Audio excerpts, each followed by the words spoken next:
Hey, bonsoir à toutes et à tous et bienvenue ce soir dans un petit épisode sport. On a joué à Pokémon pas mal, on a ouvert des cartes Pokémon pas mal, c'était une foutue bonne expérience, j'ai pris un plaisir monstre. Mais là, globalement, il s'est passé deux trois trucs, donc on doit en parler et je pense qu'aujourd'hui, on se contentera de parler NBA en fonction du temps. Parce qu'après vous avoir parlé de sport, j'aimerais quand même pouvoir continuer cette fameuse partie de Pokémon sur Verfeuille. On a envie d'avancer un petit peu, on a envie de découvrir.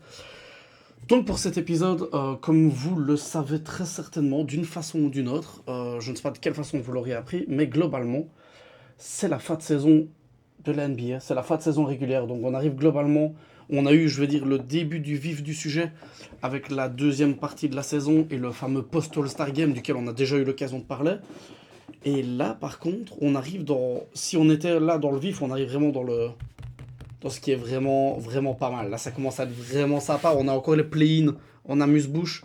On a le premier round qui va nous donner quelques infos, mais sans plus. Et ensuite, là, par contre, on va réellement parler. On va parler des grosses équipes, des gros calibres, et on va voir si on a des surprises. On va voir si les favoris font ce qu'ils sont censés faire. Et on va voir si tout simplement les joueurs sont à la hauteur, les équipes sont à la hauteur. On va espérer, on va toucher du bois ici, de mon côté, pour espérer que les joueurs soient en aussi bonne santé que possible, parce qu'on a eu quand même quelques frayeurs en fin de saison. Et moi, je vous dis, j'en ai déjà parlé beaucoup avec vous, je reste vraiment un puriste. Je pense que vous avez bien compris que j'adore les Los Angeles Lakers, mais j'ai quand même envie que les meilleures équipes soient avec leurs meilleurs joueurs et nous offrent un maximum de spectacles. Donc globalement, je voulais un peu voir avec vous, c'est pas du tout ça ce que je devais vous montrer, on verra ça plus tard, c'est plutôt globalement le classement des deux conférences, je ne pas dire des différentes, il y en a que deux, on le sait bien. Donc les deux conférences nous ont offert, je vais dire, pas mal de spectacles. J'ai la nette sensation que le gagnant de cette année sortira de l'Ouest, mais on peut avoir une surprise. Si je veux dire, les Celtics sont vraiment intéressants et on va s'arrêter sur eux parce qu'on va un peu plonger dans le vif du sujet. On arrive globalement avec une saison, une saison régulière encore une fois où je pense qu'on peut dire que le show et le spectacle étaient bien plus basés sur l'offensif que sur le défensif. Mais ça, je pense que c'est une surprise pour personne. Euh, vous savez que j'aime le côté défensif, je ne veux pas récupérer le jeu des années 80 ou 90, j'en ai pas du tout envie, je suis pas nostalgique de cette période-là.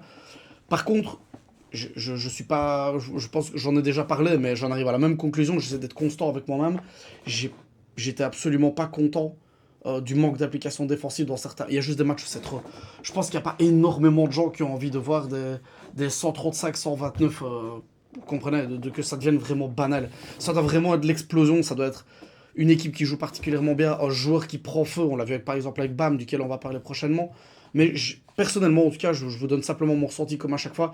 Moi, en tout cas, j'ai pas du tout envie de voir des matchs où c'est juste un festival offensif où on laisse des gens, on a fait un bon mouvement, donc on laisse passer, on monte pas à l'anneau, on n'essaye pas de défendre. Je pense que c'était pas terrible. Évidemment, on a eu un énorme vent de fraîcheur qu'on a depuis quelques années maintenant, et j'en parle encore pour les collègues français, les gars. Victor Wembanyama, vous savez que j'en parle assez fréquemment, pas autant que vous et pas autant que lui.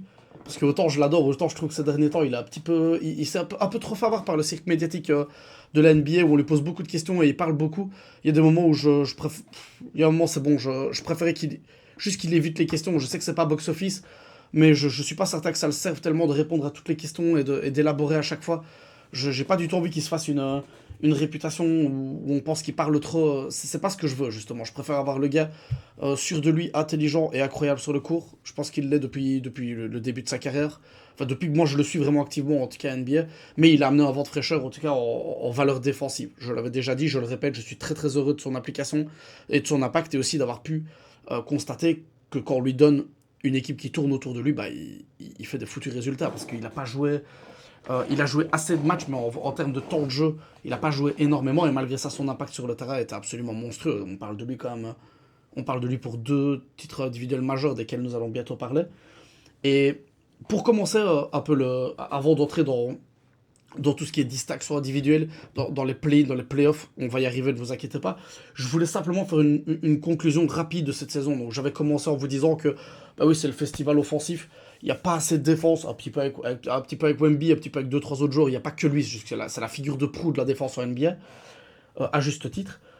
Et il y a le côté un petit peu qui, moi, à mon sens, devient folklorique, où j'ai l'impression, oui, effectivement, on shot de mieux en mieux, de plus en plus loin à 3 points, mais je suis pas certain que j'ai envie que ça se base là-dessus. Et c'est vrai que ces dernières années, c'est un peu beaucoup le cas à mon sens. Donc, après, pardon, je sais que c'est un peu contradictoire parce qu'il y a évidemment des contre-exemples à chacune des règles qu'on essaye d'énoncer. On a des joueurs aussi qui deviennent aussi excellents qu'à la grande époque dans tout ce qui est mid-range et plutôt le côté un peu skillé du basket. Je vais dire ça comme ça. Je dis pas que shooter à 3 points de très loin, c'est pas un skill. Bien sûr que c'est un skill, mais c'est à mon sens, c'est moins agréable pour le jeu, pour quelqu'un qui a envie de le visionner comme moi. Le 3 points est évidemment très important, il a un impact énorme, c'est-à-dire que on peut avoir des blowouts, mais on sait aussi que dans certains types de matchs, on a des retards assez énormes accumulés par les équipes, et on se rend compte que maintenant, être mené de 18 points au début du quatrième quart-temps, c'est même plus spécialement un obstacle, parce que un joueur ou une équipe prend feu, en quelques minutes, cet écart est devenu absolument insignifiant, ce qui n'était pas le cas, je pense, dans la ligue d'il y a 10 ou 15 ans.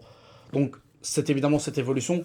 Tout ne me plaît pas, il y a des choses que j'aime bien, évidemment. J'aime voir des joueurs qui sont très à l'aise à 3 points, qui ont limite cette arrogance, vous voyez, d'être à 2 mètres derrière la ligne, de voir le défenseur, tu dis, oh là là, c'est un mismatch, je vais shotter dessus. Il y a ce côté que j'aime encore bien, mais j'ai l'impression que c'est juste un tout petit peu trop généralisé. On va en parler encore un petit peu, mais c'est tout simplement une conclusion qui m'est propre. Je ne sais pas si vous le partagez, n'hésitez pas à me revenir par rapport à vous, vos remarques, vos ressentis. Est-ce que vous, justement, vous aimez le fait que le 3 points prenne tellement d'importance dans le jeu, dans l'animation du jeu? Est-ce que vous aimez le fait que la défense soit souvent une passoire? On va pas se mentir, je vous apprends rien ici. Moi, j'aime le côté offensif. Je préfère un jeu offensif que défensif. Je tiens à ce que ce soit clair. Mais je veux juste pas que ça devienne une caricature de jeu par moment. Et dans certains cas, je suis navré, je l'ai vraiment ressenti. Après, comme je vous l'ai déjà dit, j'ai pas l'arrogance de vous dire que je suis toute la ligue, c'est pas le cas. Je peux pas regarder tous les matchs, je peux pas regarder tous les résultats, je peux pas tout faire. Mais vous savez que j'ai quand même comment dire, une affection particulière pour les Los Angeles Lakers depuis que je suis adolescent. Et c'est clair que, en général, je regarde la ligue à travers le prisme des Lakers, même si j'essaye de m'intéresser à d'autres équipes, je suis quand même un fan du jeu avant d'être un fan des Lakers, c'est ça que je veux dire. Mais j'essaie d'avoir un prisme et de suivre la ligue à travers majoritairement les Lakers, et pour le reste, j'essaie de prendre les infos, de glaner les infos là où je peux, là où je vois des choses intéressantes. Je pense un peu comme tous les fans de sport. Je pense que vous me rejoindrez ici.